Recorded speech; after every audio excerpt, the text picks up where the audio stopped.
Ok, xin chào mọi người, chào mừng mọi người đã đến channel của mình, Free Gamer. Chào mừng các bạn đã đến với series gì đó mình không biết. Mình chỉ là làm cái này trong lúc rảnh thôi. Parkour, ok. Mình sẽ chơi parkour.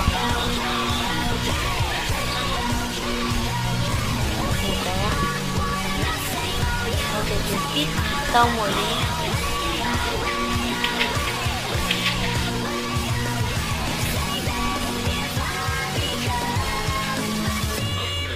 Có thật không đây? Hey.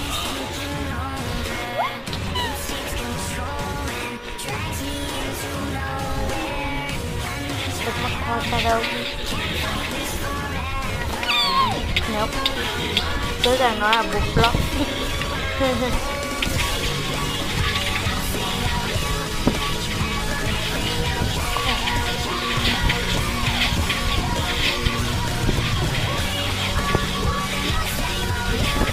No, fuck.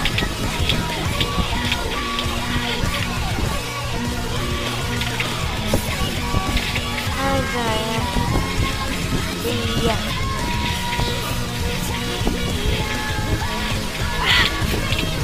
Cái piston này chôn mình. Còn nát luôn. No. No. No.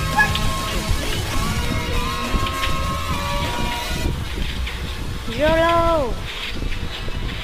Đừng 1, 2, 3. What? Anh cái piston VL. Đã làm sao để parkour ra kia?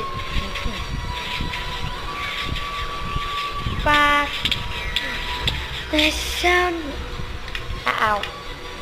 Nhầm.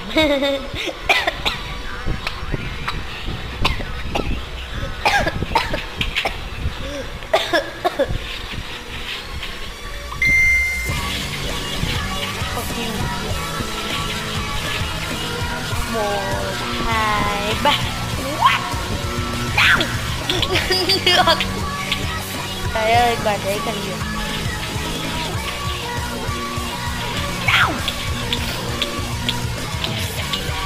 Bây giờ mình chạy quá đà.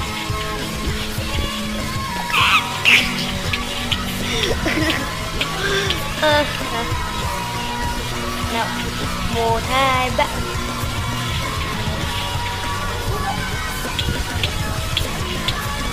Rồi một đợt khó như thế này rồi, không biết mấy cái thủ sau nó sẽ khó đến mức độ nào. Cái piston nó đẩy mình. Ghét vãi. Ghét cái piston. Lại đẩy. Thành từ cái piston. Cấm. Tại sao mày lại để tao chết đúng một quả đấy?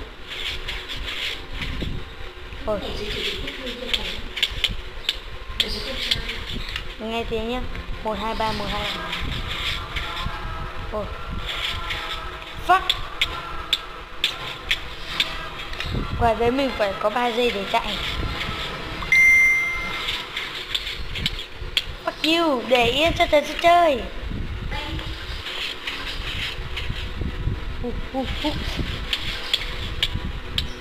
Sao khó dữ quá trái.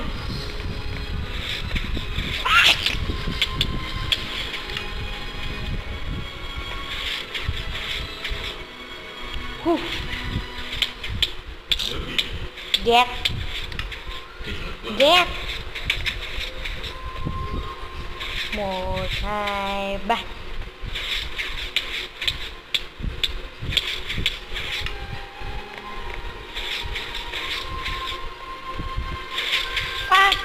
Tại sao mình lại bị quả small ocean ở tận đấy? Cái này chỉ có pro mới.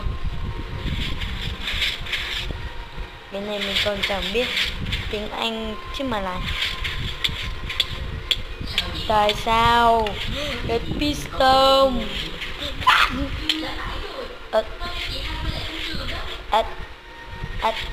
Là chết luôn đi. 1, 2, 3.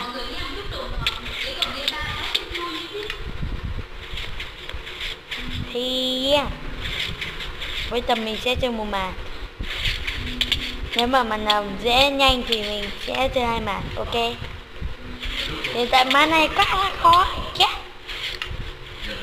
Ghét cái màn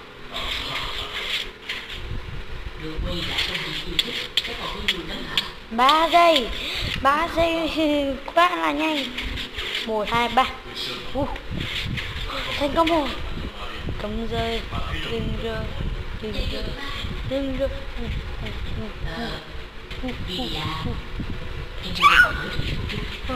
Thành công rồi. Thành công 1 năm.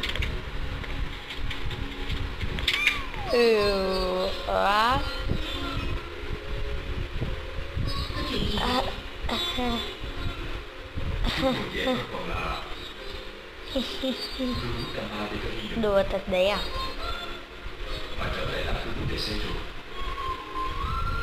Thế mình sẽ parkour từ đâu đến đâu?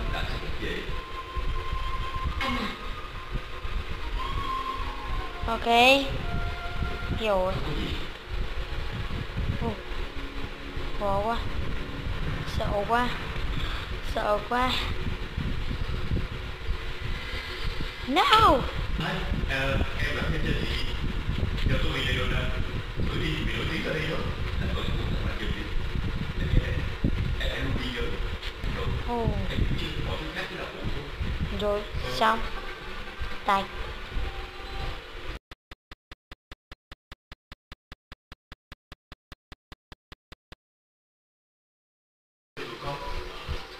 Ok. Rồi thì mình trình bày cái. Trước đây đã làm ở đâu chưa? Dạ con không biết nữa. Sao con cứ cướp người ta mà vậy? Hãy để chị nói chứ. Bà biết không nói được. 2, 3. Oh yeah. Đừng bảo có piston.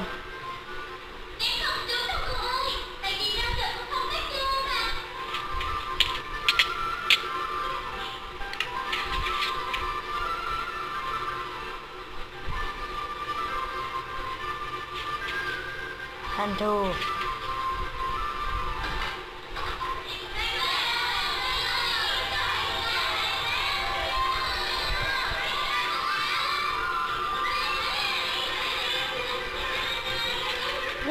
One hit luôn.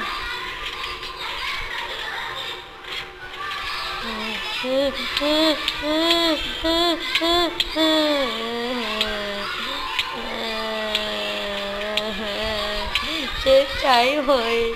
Đấy mới có gì rồi.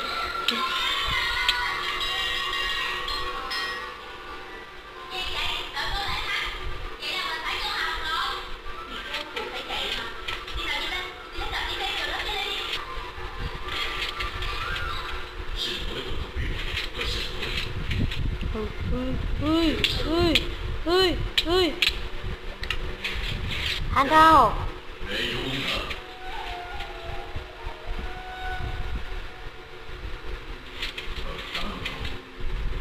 Thế này cho nó nhanh. Chú đâu có chuyện gì sao? Con trai, chú không biết nói sao.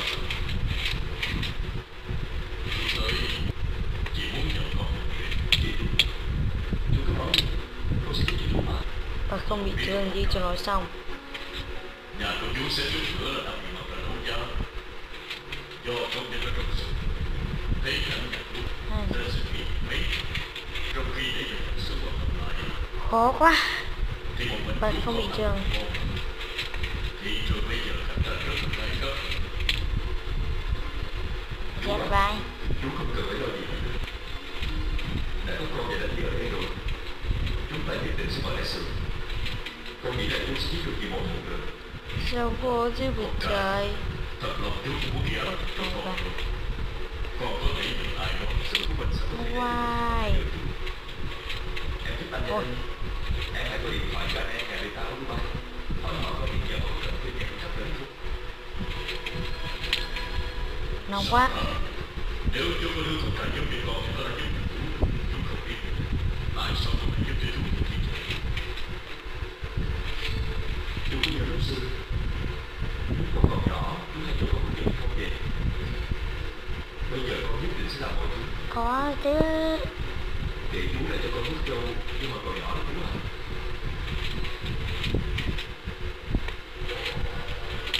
Con chưa bao giờ thay đổi sợ. Khó quá à. Chơi hai màn cơ chứ. Làm sao mà chú không 20 cái mát. được rồi. Còn chuyện đó đã là chuyện của quá khứ. Bây giờ chúng ta hãy ký kết để làm chuyện làm tốt đẹp. Nếu như con này Còn chưa kịp làm gì. Sao? Yeah. Đừng làm thế chứ. Sao gắt vậy?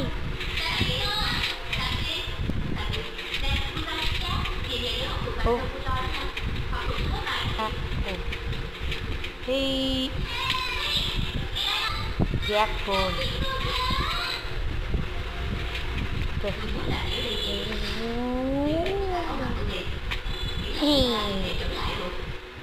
Nhưng mà sao thì điều dưỡng lại cho phép việc này chứ?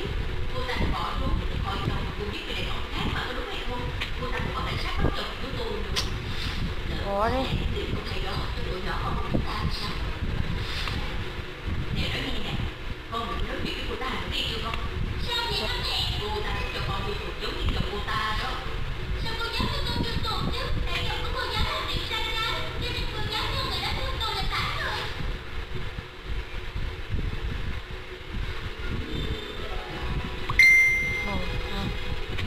Fuck you, you bear. Tại sao lại này? Chuyện đó nó đơn giản lắm. Một đứa trẻ của một đứa trẻ. Sao chị lại không hiểu chị mà đứa trẻ Em thế. tự nhiên là sao tự nhiên đi về chị nội điểm vậy?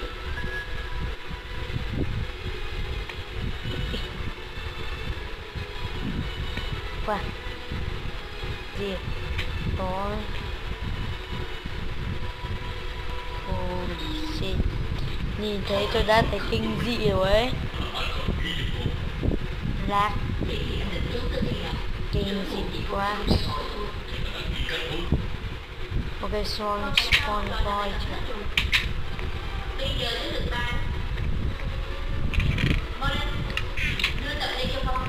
Để con coi có đủ. Ôi giời. Mãi mới qua. Ok. Mình sẽ kết thúc tập này tại đây. Nếu bạn nào thích, hãy nhớ like, share và subscribe cho channel của mình để mình có nhiều động lực làm tiếp. Giờ thì bye. Holy shit mệt.